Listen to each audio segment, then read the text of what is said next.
না। ফরমায়া রাসূলুল্লাহ সাল্লাল্লাহু আলাইহি ওয়াসাল্লাম, ফরমায়া রাসূলুল্লাহ সাল্লাল্লাহু আলাইহি ওয়াসাল্লাম, মান সাব্বা নাবিয়ান ফাকতুলু, আল্লাহর নবীকে নিয়ে যে কটূক্তি করবে, রাসূল সাল্লাল্লাহু আলাইহি ওয়াসাল্লামকে যে গালি দিবে, তার শাস্তি একটাই। সমস্ত ইমাম একমত, আল্লাহর নবীকে নিয়ে কটূক্তিকারীর শাস্তি ওয়াজিবুল কতল, তাকে হত্যা করা হবে, তার কল্লা থেকে কলাকে আলাদা করে দিতে হবে।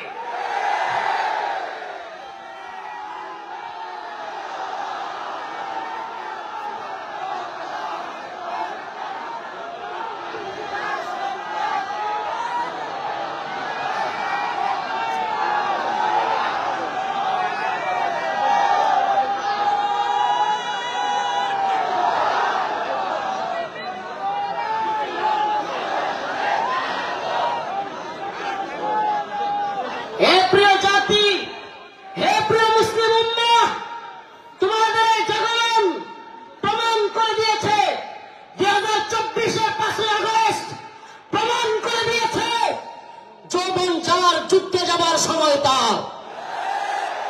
যুবকরা দেখিয়ে দিয়েছে হাসিনার লাফালাফি আর কাদেরের পালাবো না। কোথায় কাকা? পালাবো না কোথায়? এত দাম্ভিকতা, এত অহংকার ভালো না। এত দাম্ভিকতা, এত অহংকার ভালো না। মনে রাখবা, ফিরাউন নমরুদি আল্লাহর কাছে কোন টাইম ছিল না, আর উবাইদুল কাদের আর হাসিনা। আল্লাহ পাক তোমাদেরকে পরিণতি দেখিয়ে দিয়েছেন। মুসলিম উম্মার যুব সমাজদেরকে বলি, ও প্রিয় উম্মার যুবকেরা, তৈরি হও নির্যাতিত নিপীড়িত মুসলিম উম্মার পাশে দাঁড়াবার জন্য। তৈরি হও আল্লাহর নবীর বিরুদ্ধে যারা যাবে বাংলার জমিনে, তাদেরকে অবশ্যই ওয়াজিবুল কতল, আল্লাহর নবীর গালি দেওয়ার শাস্তি, মৃত্যুদণ্ড করতেই হবে। রাজি আছো তো ইনশাআল্লাহ? ও প্রিয় মুসলিম উম্মাহ, তোমরা তো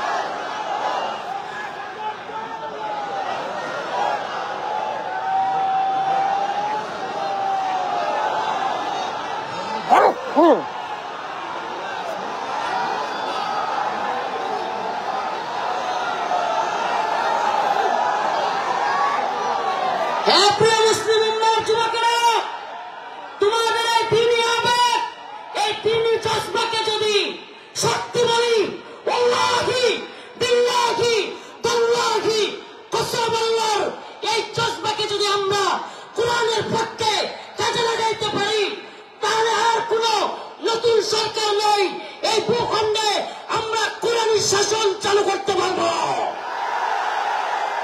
আর কোন তন্ত্রমন্ত্র নয়, তন্ত্রমন্ত্রের দেখা শেষ। আমরা তো এই স্লোগান দিকে দিকে আজ জানিয়ে দিতে চাই, তন্ত্রমন্ত্রের দিন শেষ, কোরআন সুন্নাহর বাংলাদেশ। বলেন না, তন্ত্রমন্ত্রের দিন শেষ, কোরআন সুন্নাহর বাংলাদেশ। কোরআন সুন্নাহর বাংলাদেশ। সাবিলুনা সাবিলুনা, তরিকুনা তরিকুনা। স্লোগান আজকে একটু ব্যতিক্রম হবে। আমি বলবো, আল্লাহর জমিনে আল্লাহর আইন বাস্তবায়ন ফরজে আইন। বলতে পারবেন? আল্লাহর জমিনে আল্লাহর আইন বাস্তবায়ন করা ফরজে আইন। বাস্তবায়ন ফরজে আইন। আল্লাহর জমিনে আল্লাহর আইন।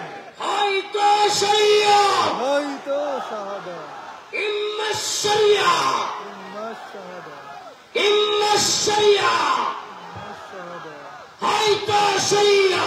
হয়তো শাহাদা। হয়তো আমরা শাহাদাত বরণ করব, না হলে ভূখণ্ডে শরীয়ত প্রতিষ্ঠা করব। কালেমার পতাকা দেখলে যেগুলোর চলে, এগুলোর সাবধান করে দিতে চাই।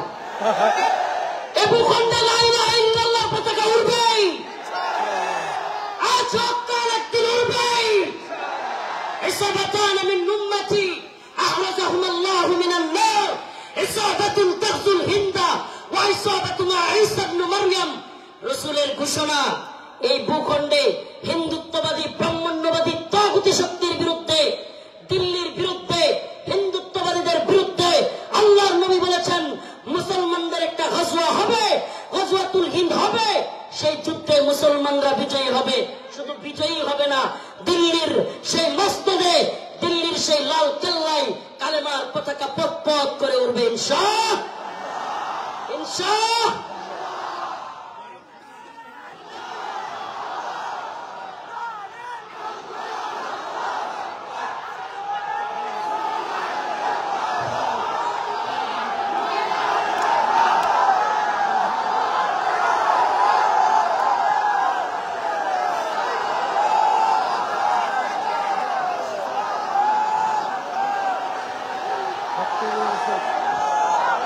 হে প্রিয় মুসলিম উম্মার যুব সন্তানেরা, তৈরি হও, তৈরি হও।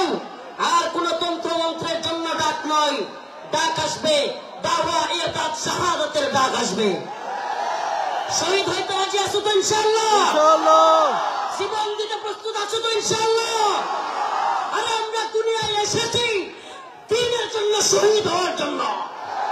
এই দুনিয়ায় আর কোন সফলতা নাই, আল্লাহর জন্য শাহাদাতের মধ্যে সফলতা। ইম্মা শরিয়া ওয়া ইম্মা শাহাদা, আইতো শরিয়ত। আল্লাহর জমিনে আল্লাহর আইন। এই জমিন কার? এক চিৎকার বলে বলেন কার? জমিন কার? হুকুম চলবে কার? আল্লাহ। ইনিল হুকমু ইল্লা লিল্লাহ, আমার আল্লাহ তা'বুদু ইল্লা ইয়্যাহ। হুকুম হবে আল্লাহর, ইবাদত হবে আল্লাহ। ইবাদত হবে কার? একমাত্র আল্লাহ। এই কোন তাগুতের গোলামি আমরা করব না। আমরা কার গোলাম? আমরা ভারতের গোলাম নই, আমরা আমেরিকার গোলাম নই, আমরা ইসরায়েলের গোলাম নই। আমরা কার গোলাম? গোলামি হবে কার? পৃথিবীবাসী জেনে রাখো, আমরা আল্লাহর গোলামি করি। এই মাথা নোয়াবো তো আল্লাহর কাছে। এই মাথা নোয়াবো তো কার কাছে? পৃথিবীর কারো কাছে আমাদের মাথা নত হবে। এবার আমার ডকুমেন্টারি তো দেখলেন, শাইখুল হাদিস ইবনে শাইখুল হাদিসের ডকুমেন্টারি দেখলেন, অন্যান্য আলেমদের ডকুমেন্টারি তো দেখবেন। আমি কিছু মাসলুমদের ডকুমেন্টারি আপনাদের সামনে বলে যাই, কলিজা ফেটে যায়। ও মুসলিম উম্মার প্রিয় যুবক ভাইরা, আপনারা জেনে থাকবেন 2013 সালে শাপলা চত্বর এক ভয়াবহ রাতের সাক্ষী অনেকেই। আপনারা জেনে থাকবেন। প্রিয় বাবাজি, আজকের প্রোগ্রামের আয়োজক সহ সবার এই কথাগুলো মনোযোগ সহকারে শোনার কথা, শোনা দরকার। আমি আপনাদের সামনে এমন কিছু ব্যক্তিদের কারগুজারি শোনাবো যারা 2013 সালে রাসূলুল্লাহ সাল্লাল্লাহু আলাইহি ওয়াসাল্লামকে যারা কটূক্তি করেছিল, আল্লাহর নবীকে নিয়ে যারা ব্যঙ্গচিত্র বানিয়েছিল, আল্লাহ এবং তার রাসূলের বিরুদ্ধে যারা কথা বলেছিল, সেই কারণে হেফাজতে ইসলাম শাপলা চত্বরে যেতে বাধ্য হয়েছিল। সেই সমস্ত নরপিশাচ, সেই সমস্ত কুখ্যাত শাতেমে রাসূল, শাতেমে রাসূল রাজীব, ব্লগার রাজীব, শাতেমে রাসূল অভিজিৎ রায়, ওয়াশিকুর রহমান বাবু, ফয়সাল আরিফিন দীপন, আরো কতগুলো নাম বলতে পারবো। এরা আল্লাহর নবী এবং আল্লাহকে নিয়ে কটূক্তি করেছিল, আম্মা জানদেরকে নিয়ে কটূক্তি করেছিল। মনে আছে আপনাদের? আছে। মনে আছে? আছে। 2013 সালে ব্লগার রাজীব, অভিজিৎ রায়, ফয়সাল আরিফিন দীপন, ওয়াশিকুর রহমান বাবু, ব্লগার নাজিমউদ্দিন সামাদ, আরো অনেকগুলো কুখ্যাত শাতেমে রাসূল আল্লাহর নবীকে নিয়ে কটূক্তি করেছিল। ও প্রিয় মুসলিম উম্মার যুবকেরা, আজকের এই ঐতিহাসিক প্রোগ্রামে আমি যদি সেই মজলুম ভাইদের কথা না বলি, আমি তাদের সাথে কারাগারে ছিলাম। ওয়াল্লাহি এক একটা ভাইয়ের মিথ্যা মামলায় ফয়সাল আরিফিন দীপনকে, অভিজিৎ রায়কে কে বা কারা হত্যা করেছে, ভার্সিটির প্রিয় যুবকদেরকে, আমার প্রিয় যুবক ভাইদেরকে এরা কারাগারে বন্দী করে রেখেছে। হাসিনা সরকার বিগত 10-12 বছর যাবত পরিবারের সাথে তাদেরকে দেখা করতে দেয় না। আমি প্রায় কোর্টে গেলে তাদের সাথে দেখা হইতো। আমাদের সেই ভাই আরাফাত, সেই ভাই সাইমুম, সেই ভাই আব্দুস সবুর, বিভিন্ন ভাইদেরকে আমরা দেখে আসছি। যারা কিনা এক একজন 2টা 3টা করে ফাঁসির রায় নিয়ে কারাগারে পড়ে আছে। কি এদের অপরাধ? আমাদের ভাই ফারাবি, কি এদের অপরাধ? ফারাবির অপরাধ, আরাফাত ভাইয়ের অপরাধ, সাইমুন ভাই, আব্দুস সবুর ভাই, এই ভাইদের অপরাধ আল্লাহর নবীকে নিয়ে কটূক্তিকারীদের বিরুদ্ধে তারা ফেসবুকে বা বিভিন্ন মাধ্যমে লেখালেখি করেছিল। আল্লাহর নবীকে যারা কটূক্তি করেছে তাদের বিরুদ্ধে লেখালেখির কারণে, ও প্রিয় যশোরবাসী, ও প্রিয় আদ-দ্বীনের প্রোগ্রামে থাকা যুবকেরা, অন্তত তোমাদের সেই যুবকদের জন্য কিছু করা দরকার। আজকের এই আদ-দ্বীনের প্রোগ্রামে আমি সেই ভাইদেরকে স্মরণ করি। ওয়াল্লাহি কসম করে বলি, আমি যখন দেখতাম 2টা 3টা ফাঁসি নিয়েও এরা দিব্যি হাসতেছে, তখন আর নিজের মনের মধ্যে কিছুই মনে হইতো না, আরে আমি আর কি, আমার তো আর ফাঁসির রায় হয় নাই, আমার তো ফাঁসির রায় হয় নাই। 2টা 3টা ফাঁসির রায় নিয়ে হাসতেছে, দিব্যি চলতেছে, এদের মনের মধ্যে কোনো কষ্ট নাই। এই যুবকেরা দীর্ঘদিন যাবৎ কারাগারে পড়ে আছে।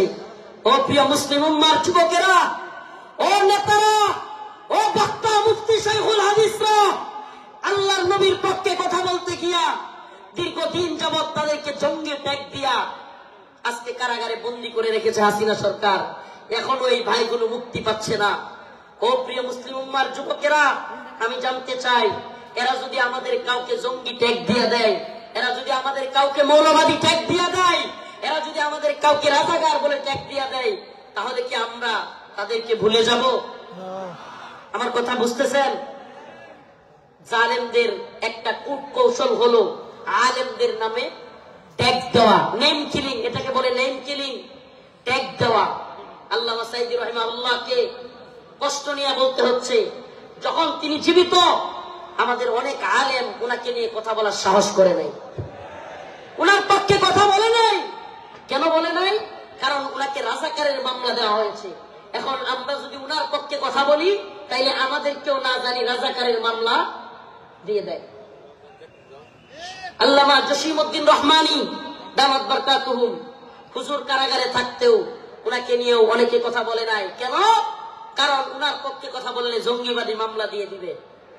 আল্লাহর কসম করে বলি, খুদার কসম করে বলি, আমাদেরকে রাজাকার বলো, জঙ্গিবাদী বলো, মৌলবাদী বলো, আর যাই বলো, আমরা মাসলুমদের পক্ষে কথা বলবই, বলেই যাব। রাজি আছেন তো? ইনশাআল্লাহ। ইনশাআল্লাহ। আল্লামা সাঈদী রাহিমাহুল্লাহ চলে গিয়েছেন, জসিমউদ্দিন রহমানী হাফিজাহুল্লাহ বের হয়ে গিয়েছেন, কিন্তু ও আদ-দ্বীনের মুসলমানেরা, আজকের এই যশোরের লাখো জনতা, প্রিয় উম্মাহ, আজকের এই মিডিয়ার মাধ্যমে, সবকিছুর মাধ্যমে আমি জানাতে চাই, আমার ভাইরা আল্লাহর নবীর পক্ষে লেখালেখি করতে গিয়া যারা মামলা খেয়েছে, ফাঁসির রায় লেগে গেছে, আমরা কি তাদের মুক্তি চাই? মুক্তি চাই। আমার ভাইদেরকে 2-3টা করে ফাঁসির রায় দিয়ে বন্দী করে রেখেছে হাসিনা।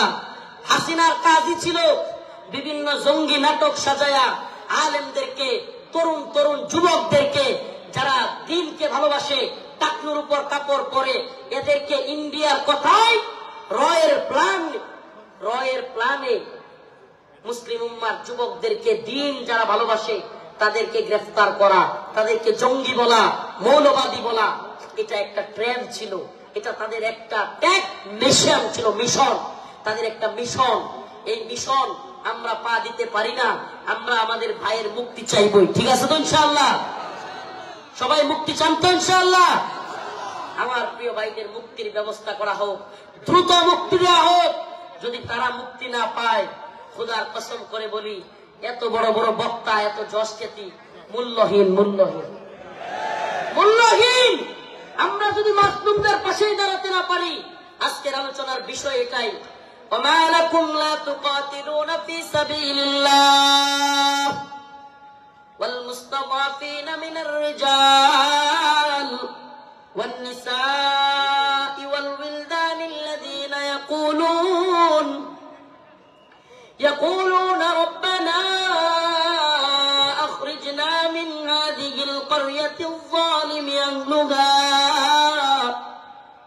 واجعل لنا من لدنك وليا واجعل لنا من لدنك نصيرا الله رب العالمين বলেন وما لكم لا تقاتلون في سبيل الله তোমাদের কি হয়ে গেল তোমরা আল্লাহর পথে কিতাল করতেছো না যুদ্ধ করতেছো না জিহাদ বললে অনেকে অপব্যাখ্যা করে নফসের জিহাদ এটা সেটা অনেক অপব্যাখ্যা করে কারণ কি কারণ আল্লাহ বলেন কুতিবা আলাইকুমুল কিতাল ওয়া হুয়া কুরহুল লাকুম কারণ আল্লাহ পাক জানতেন জিহাদের ব্যাপারে অনেকের অ্যালার্জি থাকবে অনেকে অপছন্দ করবে আমাকে বলেন আল্লাহ পাক যখন কোরআনে কারীম নাজিল করেছেন আল্লাহর রাসূল কি জিহাদকে অপছন্দ করতেন হ্যাঁ সাহাবায়ে কেরাম অপছন্দ করতেন তাহলে এই আয়াত কাদের জন্য কুতিবা আলাইকুমুল কিতাল ওয়া হুয়া কুরহুল লাকুম এই আয়াত কাদের জন্য আল্লাহ পাক জিহাদকে যুদ্ধকে ফরজ করেছেন দ্বীনের জন্য অথচ তোমরা তা অপছন্দ করো আল্লাহ বলেছেন তোমাদের অনেক জিনিস আছে অপছন্দ কিন্তু হুয়া খায়রুল লাকুম সেটার মধ্যে কল্যাণ আছে আমার তো মনে হয় আল্লাহ পাক আমার মনে হয় না এটাই তাফসীর এটাই ব্যাখ্যা যে আল্লাহ পাক সেই সমস্ত লোকদেরকে উদ্দেশ্য করে বলেছেন যারা জিহাদকে অপছন্দ করবে সাহাবায়ে কেরাম জিহাদকে পছন্দ করতেন না আল্লাহর নবী আল্লাহর দ্বীনের পক্ষে জিহাদকে পছন্দ করতেন না যারা অপছন্দ করে তাদের জন্য এই কথা অথচ দিকে দিকে মাজলুম ওয়া আলাকুম লা তুকাতিলুনা ফি সাবিলিল্লাহ তোমাদের কি হয়ে গেল তোমরা আল্লাহর পথে যুদ্ধ করতেছো না ওয়াল মুস্তাদআফিনা মিনার রিজাল ওয়ান নিসা ওয়াল বিলদান দুর্বল নারীরা দুর্বল বাচ্চারা চিৎকার করে করে বলতেছে ইয়াকুলুনা রব্বানা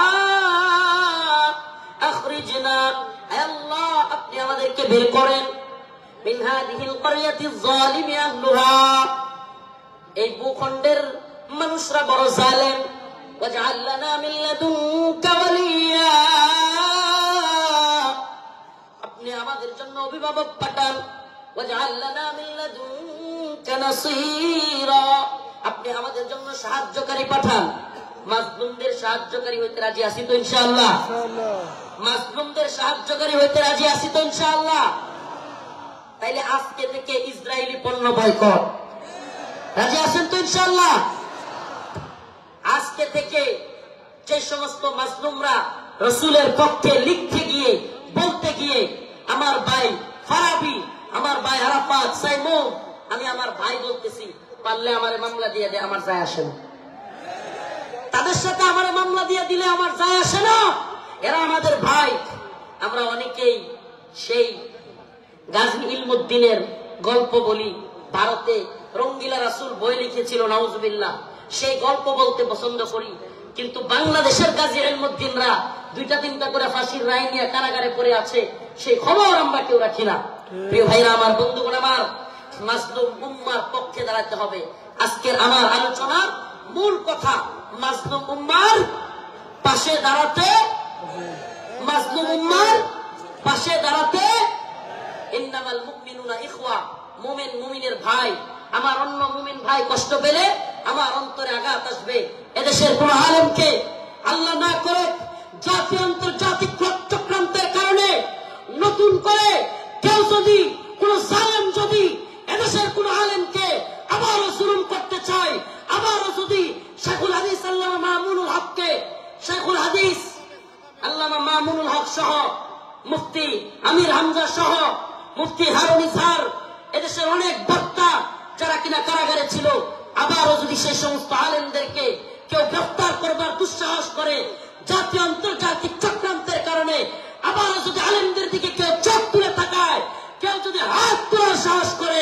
সে হাত ভেঙ্গে ঘুরিয়ে দেওয়ার হিম্মত আছে তো মুসলমান আছে তো ইনশাআল্লাহ জাতীয় আন্তর্জাতিক চক্রান্ত চলছে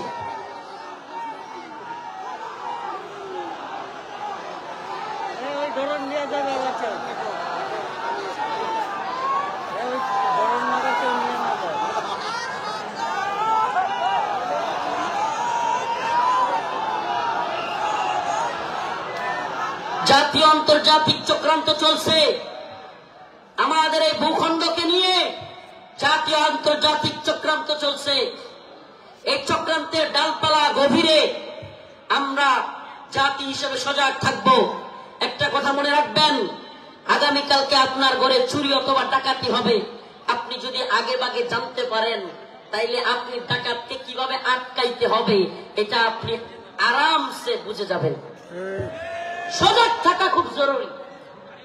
আগামীকালকে ডাকাত আপনার বাড়িতে হামলা করবে, যদি ডাকাতকে নিজে সামলাইতে না পারেন, প্রয়োজনে আগামীকালকে আসবে জানলে প্রয়োজনে মাইকিং করবেন। ঠিক কি ঠিক না? প্রয়োজনে কি করবে? মাইকিং করে হলেও ডাকাত আটকাবে। তো যদি আমরা জানি আমাদের বিরুদ্ধে চক্রান্ত হচ্ছে, হিন্দুত্ববাদী ভারত আমাদের বিরুদ্ধে চক্রান্ত অব্যাহত রেখেছে, এমনকি আমরা শুনতে পাই বর্তমান উপদেষ্টা কমিটিতেও ভারতীয় দালালরা বসে গেছে। একথা আমরা শুনতে পাই, বর্তমান উপদেষ্টা কমিটিতে ভারতীয় দালাল ঢুকে গেছে। আমাদের বক্তব্য স্পষ্ট, মোমেন এক গর্তে দুইবার পা দেয় না। মোমেন এক গর্তে দুইবার পা। আমরা আর ধোঁকা খেতে চাই না। আমরা আর কোন জালেমদেরকে, ইন্ডিয়ার গোলামদেরকে বাংলার ক্ষমতার মস্তরে দেখতে চাই না। মাওলানা আব্দুল হামিদ খান বাসানী বলেছিলেন, পিন্ডি ছেড়েছি দিল্লির গোলামের জন্য নয়। কথাটা মনে আছে আপনাদের? রাওয়ালপিন্ডি পিন্ডি ছেড়েছি দিল্লির গোলামের জন্য নয়। অর্থাৎ পাকিস্তানের পিন্ডি ছেড়েছি, ভারতের দিল্লির গোলামের জন্য নয়। আমি বলি পিন্ডি ছেড়েছি, দিল্লি ছেড়েছি, ওয়াশিংটনের গোলামির জন্য নয়। আমরা ওয়াশিংটনের গোলামি করব না। আমরা সমস্ত জাতীয় আন্তর্জাতিক চক্রান্তকে মোকাবেলা করে আমরা স্বাধীন চেতা, আমরা মুসলমান, আমরা স্বাধীন ভূখণ্ডে স্বাধীনভাবে বসবাস করতে চাই। আমরা কোরআন সুন্নাহ অনুযায়ী রাষ্ট্র ব্যবস্থা চাই। রাজি আছেন ইনশাআল্লাহ? ওয়ালাউ আন্না আহলাল কুরা আমানু ওয়াত্তাকাউ লাফাতাহনা আলাইহিম বারাকাতিন মিনাস সামাই ওয়াল আরদ। সুবহানাল্লাহ। আল্লাহ পাক বলেন, ওয়ালাউ আন্না আহলাল কুরা আমানু ওয়াত্তাকাউ লাফাতাহনা আলাইহিম বারাকাতিন মিনাস সামাই ওয়াল আরদ। আল্লাহ পাক বলেন, যদি জমিনের বাসিন্দারা তাকওয়া অবলম্বন করত এবং আল্লাহর আইন মেনে চলত, তাহলে আল্লাহ পাক বারাকাতিন মিনাস সামাই ওয়াল আরদ, আসমান এবং জমিনের সমস্ত বারাকা খুলে দিতেন। আল্লাহ পাক সমস্ত বারাকা খুলে দিতেন। এজন্য আমি স্লোগান ধরেছি, আল্লাহর জমিনে আল্লাহর আইন বাস্তবায়ন ফরজে আইন। এই তন্ত্রমন্ত্রের আইন 5 বছরের জন্য ইসলাম, এটা আমরা চাই না। আমরা চাই আজীবনের জন্য ইসলাম। ইসলাম কি 5 বছরের সীমায় গণ্ডিতে আবদ্ধ? ইসলাম 5 বছরের সীমান্তে আবদ্ধ নয়। ইসলাম 5 বছরের সীমানায় আবদ্ধ না। 5 বছর ভোট দিয়া নির্বাচিত করে ইসলাম কায়েম। 5 বছর গেলে আবার হয়তো সরে যেতে হবে। দিন ইসলাম 5 বছরের জন্য সীমাবদ্ধ থাকার জন্য নয়। ইসলাম কায়েম করতে হবে, আল্লাহর জমিনে আল্লাহর আইন বাস্তবায়ন করতে হবে। এটা হবে মুসলিম উম্মার তাড়না, এটা হবে মুসলিম উম্মার প্রেরণা। আমরা হুঁশিয়ার করে দিতে চাই, সাবধান করে দিতে চাই। 2024 সালে হাসিনার পালানোর দৃশ্য দেখা এবং বাংলাদেশে আওয়ামী লীগের অবস্থান দেখা কেউ যদি শিক্ষা না নেন, নতুন করে জুলুম করার চিন্তা ভাবনা, নতুন কইরা কেউ জুলুম করার ভূত কারো মাথায় চাইতে বসে, তাইলে আওয়ামী লীগের পরিণতির জন্য অপেক্ষা করে। নতুন কইরাও যদি হাসিনার মতো জুলুমের চিন্তা ভাবনা কেউ করেন, আওয়ামী লীগের মতো জুলুম করার খায়েশাত, জালেম হওয়ার ভূত মাথায় চাইপা বসে, সাদাবাজি, টেন্ডারবাজি, দুর্নীতির বোধ, তাইলে বাংলার জনগণ লাথি দিয়া আপনাদের ভূতও তাড়াইয়া দিবে। নতুনদের জন্য এটা একটা হুঁশিয়ারি। 2024 সাল এটা আমাদের গর্বের। 2024 আমাদের গর্বের। আমাদের এই চেতনাকে ধরে রাখতে হবে। প্রিয় যুব সমাজ, আমি আগে ফিলিস্তিনের বিভিন্ন ভিডিও দেখতাম, ফিলিস্তিনের মুসলমানদের ভিডিও দেখতাম। ছোট ছোট বাচ্চা ছেলেরা পাথর নিয়ে ইসরায়েলের ট্যাঙ্কের মধ্যে নিক্ষেপ করতেছে, গোলাল দিয়া ইসরায়েলিদেরকে মারতেছে। সুবহানাল্লাহ। 2024 সালে দেখলাম আমাদের ছোট ছোট